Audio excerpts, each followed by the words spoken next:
Welcome to the Northern Business Podcast, a regular discussion with people in the north of England who lead business, employ people and have new ideas to help our economy grow. The Northern Business Podcast is produced by Recognition PR, which serves scores of companies in different sectors across the country, some of which contribute to this podcast. We're sponsored by Virtue Motors PLC, one of the top automotive retailers in the UK, with dealerships representing some of the world's most popular brands. I'm Graham Robb, and joining me in the studio today, I have Pamela Petty from EBAC, the manufacturing firm in County Durham. Down the line, we have Mike Clark from Dysart Developments and Mark Swift from the manufacturing organisation Make UK. Welcome to everyone, and thank you for joining us. I tell you what, I'm going to start with you, Pamela, because you're here. A big open question. What is EBAC? What does it do? We're a manufacturer in the northeast, 50 odd years old. We make dehumidifiers, this is our time of year now. Unlike most people, we love the cold and wet weather because people need us then to keep the homes dry. We make washing machines, we make water coolers, make air source heat pumps, and we've got a brand new solution on the dehumidifier range that helps landlords put dehumidifiers into tenants' homes in a permanent solution and lets them track what's happening with that, which is particularly in response to AWAB's law. I'm going to drill into this in a minute because I think it's really interesting. We'll flash a picture on the screen soon as well. Mark, tell me about Make UK. I love it, by the way. It's a great manufacturers organisation. That's kind of you, Graham. We're the representative body for manufacturing in the UK. We represent about 20,000 businesses employing around about a couple of million people, which is everybody from the household names everybody will have heard of right down through the SMEs in the supply chains. And we represent that sector to government, essentially, is what we do. And you do it very effectively. Now, Mike Clark, you're not into manufacturing. Tell us about your business and how you've built an area that used to be manufacturing. Dysart Developments is a group of around about 13 companies. 7 of those are development organisations building anything from houses through to offices and major retail outlets. Project Genesis, which is based in Consett, has focused for the last 30 years on the regeneration of Consett Steelworks site. Probably levering in about £300 million of private investment, creating around about 1,000 jobs locally and building around about 2,000 houses, along with various factories, employment centres, college, new town centre, and so on and so forth. Well, a little later in our discussion, I want to hear a lot more about that and how it can be used as a almost template for redeveloping areas where there's been economic shock. Let's just start on manufacturing, though. Pamela, you do these great products and you've got a manufacturing organisation that's making submissions to the government before the budget. What obstacles, I don't want to be negative, but what obstacles are there to you at the moment in your day-to-day business that come from the economy? Access to finance to grow is, I think, one problem. And the hoops that you've got to jump through to be able to sort of demonstrate the things that you can do. High employment costs, we get hammered. Seemingly every budget, there's a little bit more taken away, which inevitably hurts the business and can prevent you from growing as well. We've got the same problem as everybody in terms of the increased costs in sort of electricity, gas, everything like that as well. It's very, very difficult to plan ahead. There's a lot of uncertainty as well. There are obstacles in our way to sort of know which route we take. We're going into products that are sort of in house building and social housing, and sort of understanding what's going to happen with the green agenda is it's not an obstacle as such, but it does stop you from actually being able to make good long-term plans. Now, the other thing, of course, is you didn't mention inflation, and inflation is real. It's not towering as it was a few years ago, but it's still a little bit higher than everyone would want. Are you finding in this economy you can put your prices up, or is it very price resistant? It varies everywhere. I think because we have always had the principle that we're about developing products that add value. So in the long run, our products end up saving you money. Then we're able to put prices up. We've not put prices up for a couple of years actually. So we're absorbing the costs, and we're rethinking the way that we do things so that we can actually save costs and doing things a little bit more creatively. But it's really our key value is in terms of how we develop products is making sure that we're not on that spiral of taking cost out of product and value engineering, which generally means that the products deteriorate and don't last as long. We're very proud that people talk about dehumidifiers that have lasted for 20, 30 years, whereas, they buy cheaper brands and a couple of years and they're in the bin. And Mark, this is a familiar story from lots of UK manufacturers, isn't it? Yeah, I mean, in particular, energy. I mean, you look at the headline figures. We're twice as expensive as our European competitors. We're 4 times more expensive than the United States. I mean, we view it really as an existential threat for parts of our sector right now, which is why we're pressing so incredibly hard for the energy support scheme, which the government announced to great fanfare, I hasten to add, in the summer. Currently, it's due to only support 7,000 companies, and when you think we've got about 135,000 manufacturing businesses in the UK, that's pretty much a drop in the ocean. We're 6 months on now. The consultation was due to be published tomorrow. That won't see the light of day because we understand there's infighting amongst various government departments about who's going to pay for it, which is not ideal. We've already seen a pretty chaotic lead up to this budget as it goes anyway, really, with all the kite flying that's been going on. And that scheme is absolutely essential, which is why we're pressing for it to be expanded to all companies. And instead of being brought in 2027, which feels like a light years away at the moment, we want it bringing in with immediate effect and backdated to June this year when the consultation and the plans were first announced. Well, that sounds like a very straightforward ask. It's true. I mean, people watching and listening in business will know, but people watching and listening who don't look at the bills in business, maybe they work in business, that things like the Ofgem price cap doesn't actually apply to business, does it? No. And also, as you say, there is a cost to this, which is why we commissioned some independent modelling with a company called Flint Global, very, very respected consultancy. And to give you an idea of the numbers, if it's expanded to all manufacturers, it would cost about £3 billion, which is clearly a fairly significant number, particularly with the fiscal position the government's in. But we've put forward what we feel are credible plans as to how you could raise pretty much an equivalent sum of money through changes that are coming through things like the emissions trading scheme. The price of carbon has gone up substantially since the spring. And there's also, without boring you with the detail, various energy reforms which we feel could also raise pretty much an equivalent sum. So the cost to government would be pretty neutral, really, although it sounds on the face of it a rather large amount of money. Now, to put the context into why this is needed, the G7, just the top industrialised countries in the world, all maybe have energy price issues, but ours is number one, the highest cost of energy, particularly electricity.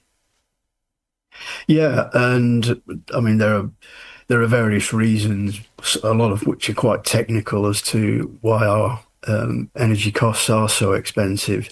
But you only have to look at the stories. I mean, at ExxonMobil yesterday, for example, in Fife in Scotland, we've seen large areas of the chemical industry disappear in the last few years. The steel sector, we've all watched what's happened to that over the last year. It is a peculiar phenomenon that the UK does have energy costs which are so much higher than our competitors, and we need to get those down as a matter of urgency. It's an absolute deal breaker for us. Now, Pamela's business is into energy and heat, which we'll talk about from the point of view of the public in a minute. But before we move on to that, Mark, can I just ask you, is there any other ask you've put of the government before the budget? Yeah, there are 3. Firstly, we want the charge from the Growth and Skills Levy and the Immigration Skills Charge, which is around about £2 billion a year at the moment, which is unspent. We want that ring-fenced and put back into skills and training. We also want to see full expensing expanded to leased machinery and equipment, which our surveys consistently show. And also we want to see business rates calculations changed so that they don't penalise green investments. So, for example, at the moment, if you cover the top of your facility with solar panels, you're actually penalised and your business rates increased because it's seen as increasing your capital value. Absolutely. And that's, that just seems crazy at a time when we're supposed to be encouraging green investments to make it penal. Okay, well, let's talk about some of these things. First of all, Pamela, your business it's diversified nicely into this air source heat pump manufacturer, and there are not many UK manufacturers of air source heat pumps, are there? No, there aren't, and that it's a bit odd, really, that for the green agenda we're currently importing pretty much all of the air source heat pumps that we're installing everywhere. And I think that, it's interesting, all the points that we've raised there to actually take to government. But I think my biggest question for government is actually, do they want us to be a manufacturing nation? And it feels like they don't want us to be. They don't really do anything to actually positively encourage house builders to use British manufactured goods. Why isn't there an encouragement? Our air source heat pumps, I'm probably going to say they're better than anybody else's. They absolutely perform as well as everybody else's. So why isn't there encouragement from the government to actually incentivise house builders to put British made, not just air source heat pumps, but everything, showers, cookers, everything, anything that can go in a house that's made in Britain should be incentivised, because that puts money back in the coffers for the government in the long term as well. Well, the government is actually spending money on incentives. I think it's £2,500 you can get, rather like when you had an electric car in the now as well, you can get a small grant towards it. You can get a £2,500 grant off the installation of an air source heat pump, can't you? Yeah, there are several schemes. I think one of the problems with those schemes is that there just ends up being lots of layers in the whole supply chain. That means that neither the actual homeowner nor the manufacturer ends up benefiting from that. There's just kind of more money made in the middle of it all. And it tends to inflate the prices. PV systems, as soon as the feed-in tariffs reduce, the whole system's reduced in price as well. Yeah. The subsidies can mask price differentials anyway. Yes. Yeah. The other question on this is that when they were building the wind farms, the Boris Johnson government agreed to a 60% local content requirement. So it was built. The wind farms were on Crown seabed. So the government said to the people building them, you have to use 60% of the materials from Britain. That has caused an investment surge on the East Coast.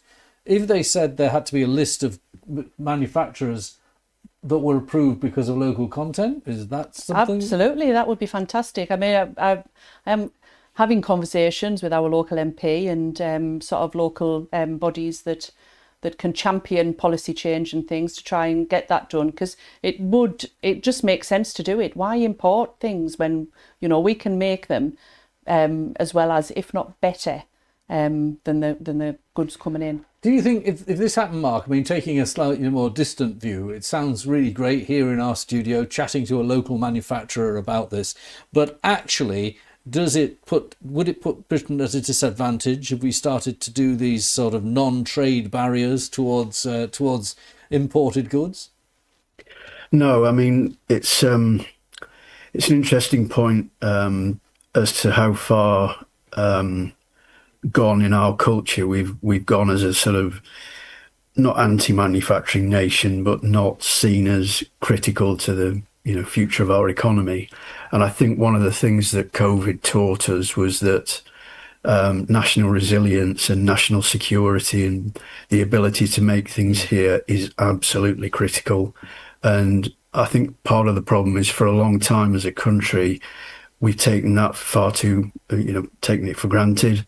And it was fine to import things from the other side of the world, and it was fine to have your supply chain on the other side of the world, because it was all just in time and everything worked. And then all of a sudden you get the energy price shock, you get COVID, and all of a sudden now it's just in case and not just in time. So yeah, I think it's a problem we've had for many, many years, but I think clearly now national resilience and security and making things here is absolutely critical. Well, there we are. That's a really excellent argument for it. Now, Pamela, before we move on from you, we were talking at the beginning of the discussion about some of the innovations. Yes, air source heat pumps are relatively familiar, but you're doing other stuff with this technology. You're putting it in lofts, and you're also using dehumidifiers in a similar way. Talk us through it. We'll flash a screen on this bit of kit. Yeah, so we last week actually won the House Builders Award for the best overall product. So we won best new product, and then we won best overall product, which was absolutely amazing, because it's a relatively new sector for us. So we've taken the air source heat pump, and instead of having it in a metal box in sort of the alley next to your house or in the back of the house, then we're actually taking it up into the loft space, so it frees up that garden space. So yeah, it's that. And it pumps the heat around the house? Yeah, it works exactly like radiators? It works exactly like a traditional air source heat pump that sits outside of the house. Only this one sits inside. It kind of hangs in the roof trusses actually. So there's I don't know, maybe 20 centimeters of it sits proud of the roof. So it might look like you've got a PV tile or something like that on the roof with it. So the new house builders are absolutely excited about it, because putting an air source heat pump in a garden is not something that they want to do. Yeah. So and there's a drive actually for getting better utilisation in houses generally, that they're taking kind of what I would call a utility room and taking that up into the loft space as well. So the two do sit hand in hand. Yes, I was at my daughter's house in America this summer just gone, and she has a new house, and the utility room is next to the bathroom, which she said, I said, why is it here? She said, it makes sense, Dad. When do you take your clothes off and put them in the laundry basket? It avoids you having to take the laundry basket downstairs. Very sensible. Yeah. Now, the one more innovation before we bring Mike in, because he's sat there waiting to talk, and that was the dehumidifier in the loft. Now, this is a retrofit kind of device that would help particularly older houses and maybe houses with damp and mould. Yeah, so this is we've specifically designed it for landlords so that they've got the comfort of knowing that we can fit a dehumidifier. It's there, it's fixed in, it's not portable, and particularly in response for them to AWAB's law, where they've got a responsibility and a laid out timescale where they've got to respond to tenants complaining about damp and mould in a house. So the dehumidifier, we'd taken the portable dehumidifier, put it into the loft, so it's permanently vented in, permanently drained in, and we've added a SIM card to the unit, which lets the landlord have sight of how the dehumidifier is performing. So he knows absolutely that it's nailing the problem. So they've been fitting PIV systems, I don't know whether I should say that, and they don't like them because they don't recirculate the warm air. They actually tenants make it a little bit colder. So tenants are switching them off. They don't like them, because who wants to cool a house down in the middle of winter? So they work as a solution, but they're giving up warm air. But with the dehumidifier solution, you're not putting the warm air out of the house, so it keeps the house toasty. It makes it feel a bit warmer actually once you've dried it and the air comes back in. So yeah, we seem to have our two new products are in the loft. And don't know what else we can put up there, but yeah, there's a theme somewhere. Thank you, Pamela. We'll come back to you towards the end. Now, Mike, let's change the subject a little bit. Heavy manufacturing in the north of England took a big turn for the worse in the 80s, and you were telling us about Consett. Everyone knows in the north what Consett was, a former steel town. Other people outside of the northeast might think it's the home of food from Meadosley Road.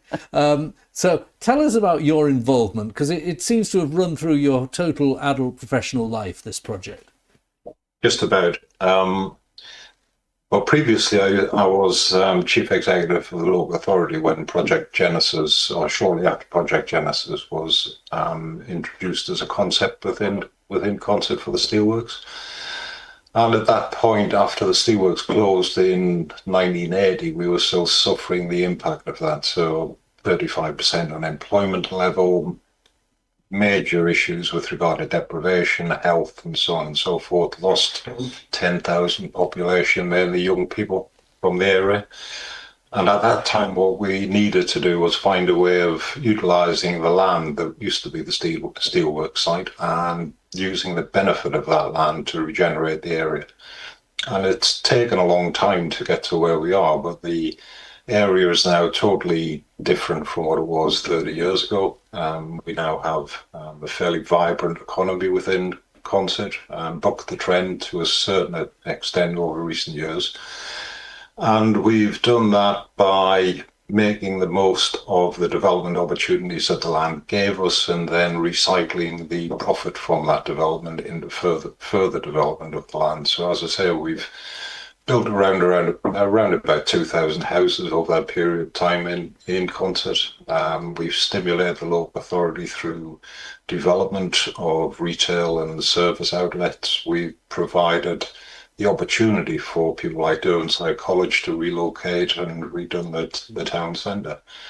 But a lot of that is dependent on people like Mark and Pamela, because growth is the key for us. If the economy is healthy and the economy is growing and it creates that market demand for our product, which is a building, whether that's a house, an office, a factory, or whatever it might be, then that creates jobs and that and encourages people to spend their money locally within the community. So, you know, what Mark and Pamela have been saying about encouraging the utilisation of locally manufactured products, of UK manufactured products, making sure procurement is fit for purpose when it comes to retaining that money and that investment within regional and national economy.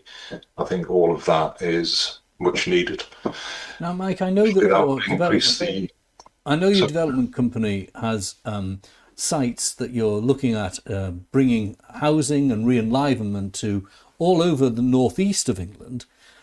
Tell me why you think things are so slow in getting these projects to actual, not you personally, but all developers. The government has 1.5 million new house target for the time of its parliament, and just on the basis of the trends of the last year, it's nowhere near it. It's not going to get there. Why? What's causing everything to be so slow, and what's causing people to not get these spades in the ground? I'm pleased you're extending this for another hour or so, Graham. I think there are some fundamentals there. As I say, we need growth within the economy to stimulate the demand and the market demand for new development. But the 1.5 million target was unrealistic. It was unrealistic because you can't actually start from zero and get to 1.5 million houses over a 5-year period. That's just never going to happen.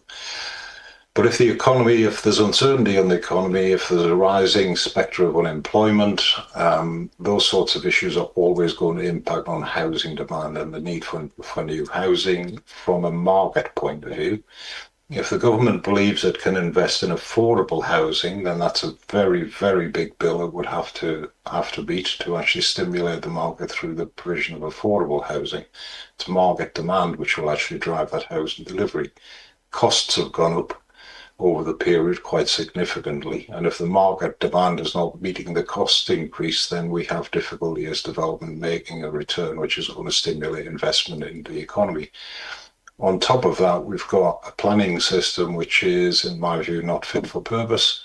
A planning system that often works against development rather than in favour of development, and a general lack of acceptance amongst the community, who will all be consulted on major housing developments, about the need for that development in their area. And that's where a lot of planning applications actually fall foul. When you go out to local consultation, everybody might see the national picture, everybody might see the economic need and the housing need, but nobody wants those new houses to be built next to them because they don't think the infrastructure is available. They think it'll be a burden on local services and so on and so forth. So in order to get over that hurdle, there needs to be an approach by government and local government to make sure that local communities benefit in some way by or from that housing development. And actually, you proved that point in Consett, because there are new facilities that have gone to Consett because the houses were there. You're getting new hospital there. You've got all sorts of. You've talked about the town centre. There's some nice shops that have come to Consett because it was enlivened. So it's not a sort of chicken and egg situation. You are proving that houses bring the investment.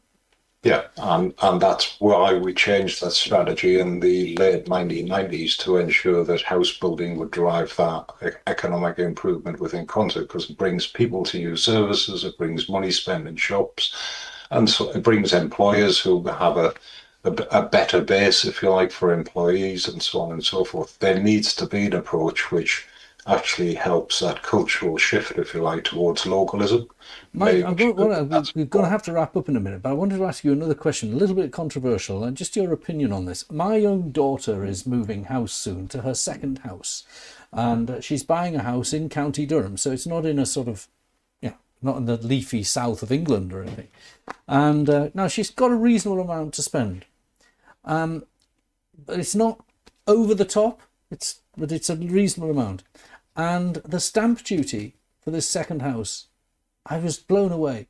£13,000, because it's gone up since last year extraordinarily. I just was completely blown away. Yeah. It must be a deterrent. That's a drag anchor on the housing market.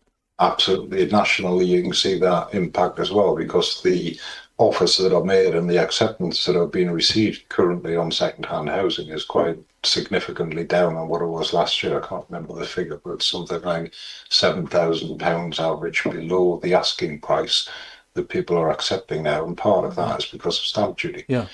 The calculation is if you knock £10,000 off, you're actually knocking quite a bit of stamp duty, because it's at the top end there. All right, Look, Mike, thank you for telling us about Concert and Dysart, because you're building bricks and mortar, but you're also building communities, and that's perfectly obvious. Best of luck persuading the government, Mark. Keep the manufacturer's end up, won't you? And Pamela, best of luck with these new innovative products. Thank you for joining me. Thank you. Now, if you want to join us as a guest on the Northern Business Podcast, we're planning our 2026 series now. Do get in touch. Use LinkedIn or contact Recognition PR. You can find us on the internet. Thanks to our podcast producer, Alex Dryden, and also technical operator, Robin Campbell. Join us next time for the Northern Business Podcast.